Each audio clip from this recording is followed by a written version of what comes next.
Hi friends, ఇప్పుడైతే మనము తిరుపతి నుంచి కర్నూలులో జరిగేటువంటి రాష్ట్ర స్థాయి స్విమ్మింగ్ పోటీలకు అయితే వచ్చాము. మన తిరుపతి స్విమ్మింగ్ పిల్లలందరినీ తీసుకొని వాళ్ళలో చాలా వరకు మెడల్స్ వచ్చాయన్నమాట. 2 days ప్రోగ్రామ్ అది. 1.5 డేకే మొత్తం కూడాను స్విమ్మింగ్ పోటీలన్నీ అయిపోయాయి. తర్వాత మనకి హాఫ్ డే ఖాళీ దొరికింది.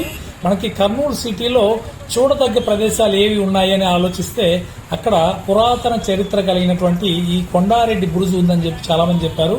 దాన్ని చూద్దామని చెప్పి అయితే పిల్లలందరినీ తీసుకొని ఒక ఆటోలో ఎక్కించుకునేసి నేనైతే బయలుదేరేస్తాను ఫ్రెండ్స్. కొండారెడ్డి బురుజు వరకు ఈ కర్నూలులో ఆటో ప్రయాణం ఎలా ఉంటుంది అని చూపించడానికి ఈ ఒక చిన్న ప్రయత్నం చేస్తున్నాను. దయచేసి చూడండి.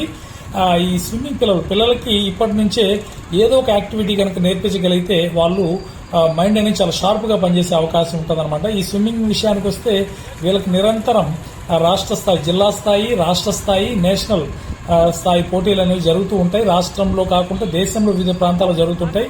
ఆ జరిగినప్పుడు మనం పేరెంట్స్ అంతా కూడాను వాళ్ళని ఆ ప్రదేశాలకు తీసుకెళ్లి అక్కడ ఉన్నటువంటి యొక్క పురాతన చరిత్ర కలిగినటువంటి ప్రదేశాలు కానీ ప్రాచుర్యం పొందిన ప్రదేశాలు కానీ చూపించే ప్రయత్నం అయితే నిరంతరం చేస్తూ ఉంటామండి.